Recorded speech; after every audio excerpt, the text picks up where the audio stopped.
Hello and welcome back to the channel from the amazing city of Istanbul.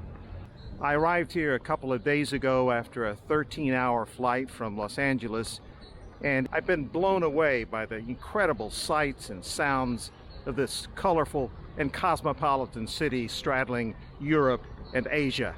It's my first time here as I begin a series of videos in which I hope to take you to some of the country's most outstanding places, starting right here in Istanbul's oldest quarter, Sultanahmet, full of history and so much more.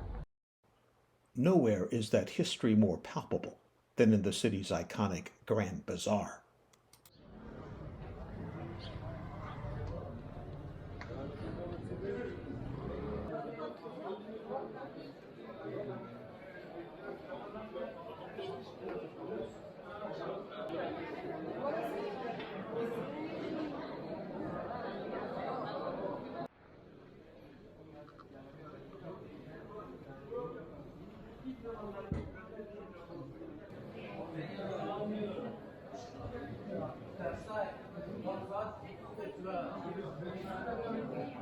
You can be forgiven for getting lost in this place. That's because the Grand Bazaar includes some 4,000 shops, under roof, covering 61 streets. After more than 700 years, it remains perhaps the world's most storied marketplace.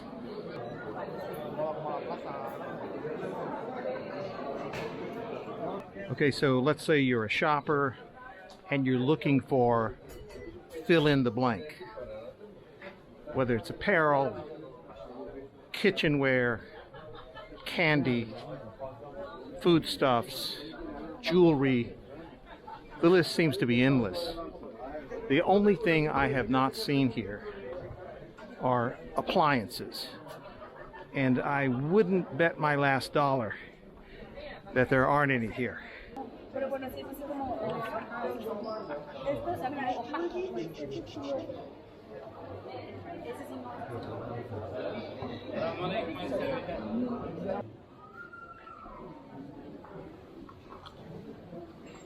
So as you can tell, noontime prayers have begun. One of the few things that causes mercantilism to cease, or at least slow a bit. Is it okay to take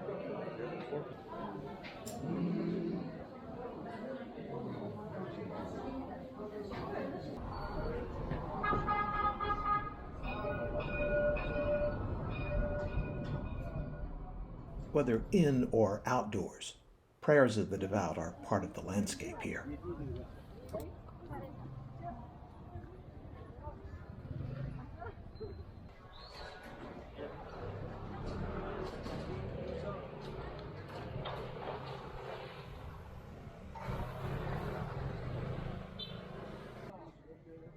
I'm on my way to the Old Quarter's other iconic marketplace, the Spice Bazaar.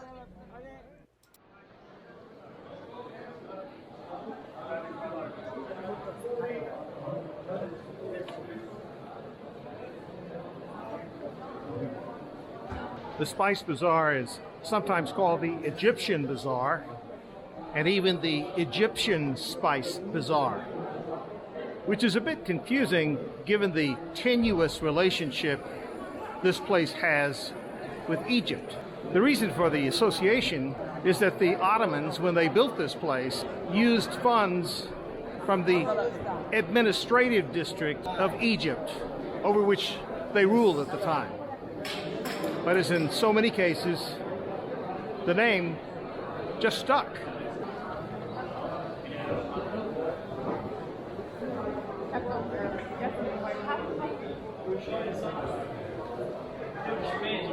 Even if you have no intention of buying anything, it would be a shame to miss this place for its architecture alone. These dome ceilings, much as they were when the Spice Bazaar was built in the 1600s.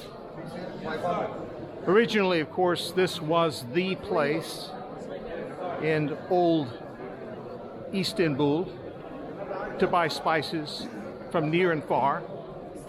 In more recent years, it's become more diversified.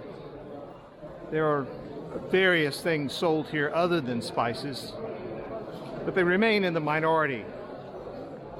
Here, just the sheer collection and variety of foodstuffs, candies, dried fruit, all sorts of things is amazing. As are the lengths to which some merchants go to get your attention. Let's make me happy, I make you happy. Spend all your money here. I smell dollar today. Trust me. Boy, your sense of smell is off if you smell dollars. I smell dollar. Yeah. Buyurun. What's your name? My name is Sergio Ramos. Sergio Ramos. Yeah. ¿Hablas español? Sí. Por supuesto. ¿De dónde usted? Turco. Turco?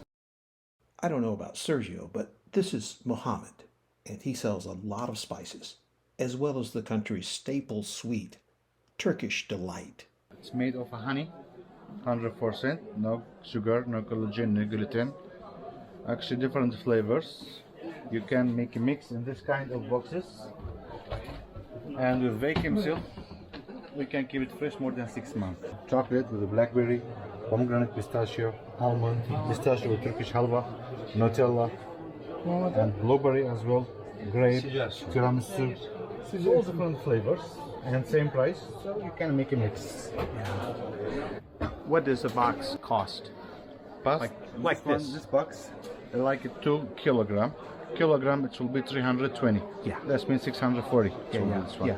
If you like, we have a smaller box. This one for 1 kilo. As well, we have it for half a kilo. A half a kilo. Yep. And how much is a half kilo? Half a kilo, it will be like 170. And does one choose from different varieties to fill the box? Sure. Yeah. And down here, we have something made of stevia sugar. This one, almond with Turkish halwa.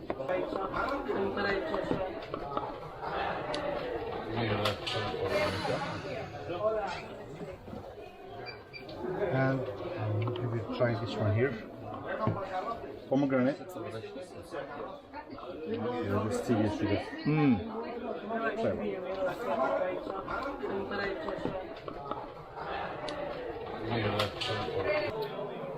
If I lived here, I would weigh at least 20 more pounds. And not only because of the sweets, but for home-style lunches like this one. Well, it looks delicious, so I'm about to find out.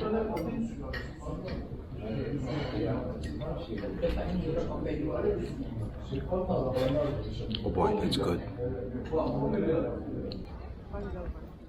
Of all the mosques in Istanbul, there are 2 in Sultanahmet that most visitors don't want to miss, including this one, the centuries-old Blue Mosque.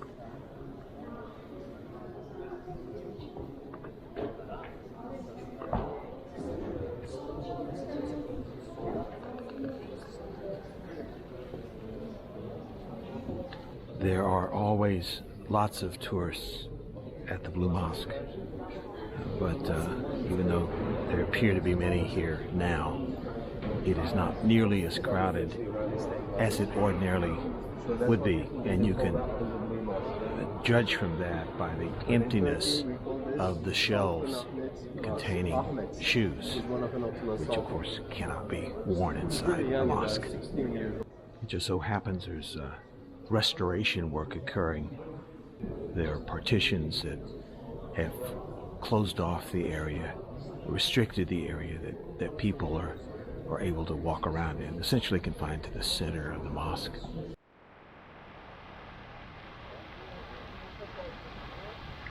the grand famous mosques in the city. They're often obscured within the limitations of the cityscape around them. But not just that, the size of the properties is extensive, with the minarets spread out beyond the core of the building itself. You may notice that in the Blue Mosque, which is behind me, and I'm walking straight toward one side of the Hagia Sophia. And yet, as you get closer, when I turn the camera around, notice how you don't really see all of it.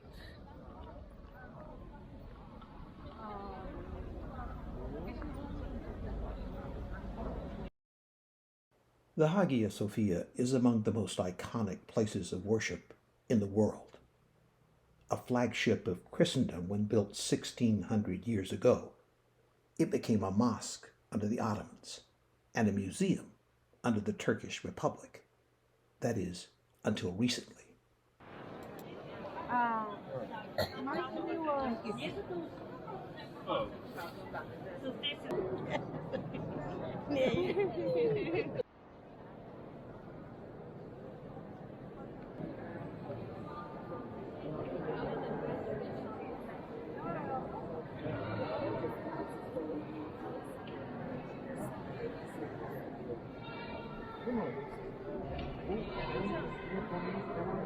Recently, due to the decision taken in 2020 by President Erdogan, which changed the status of this building from a museum back to a mosque, was a highly controversial one and remains so. It is still odd for someone like myself to see this, one of the great Christian churches for ages, with its basic architectural Roman design intact, filled with the accoutrements, the adornments, if you will, of Islam.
In the shadow of the Hagia Sophia, Turkey's foremost symbol of its past political glory, Topkapi Palace, the seat of the Ottoman Empire, entered through a gate once reserved only for the Sultan,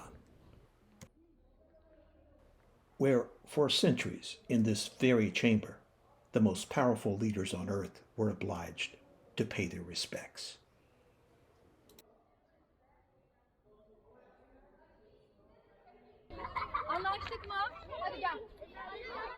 Something Turkish schoolchildren are taught not to forget.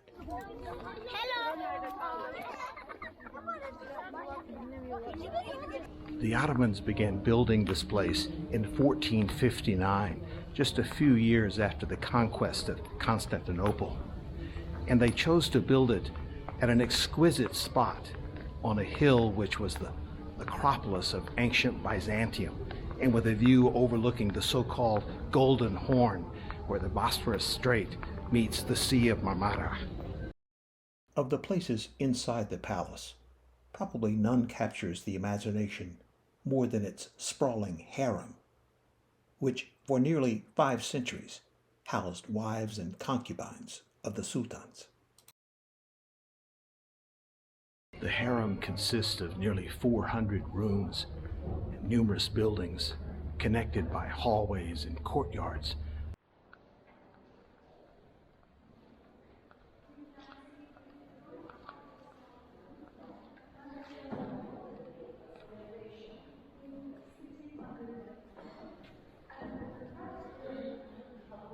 As you would expect, entrance to the harem was highly restrictive.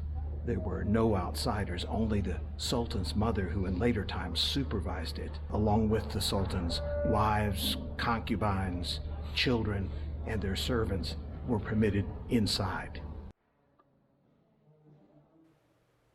The Ottomans were ahead of their time when it came to the modernity of the harem's bathrooms.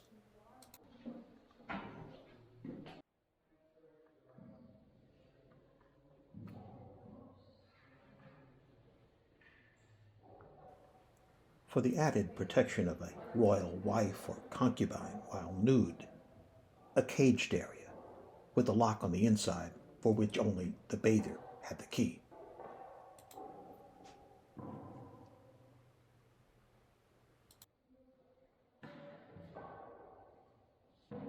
I'm just amazed at the tile work, floor to ceiling, in all manner of designs. No two walls appear to be the same. It's just a cornucopia.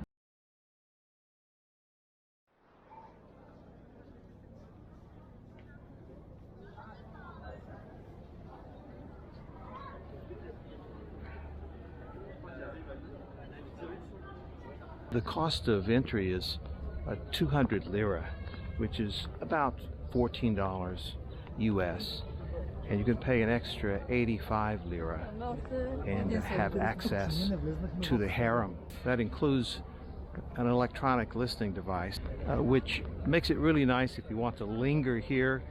You could easily spend a great part of the day wandering these grounds and entering these buildings.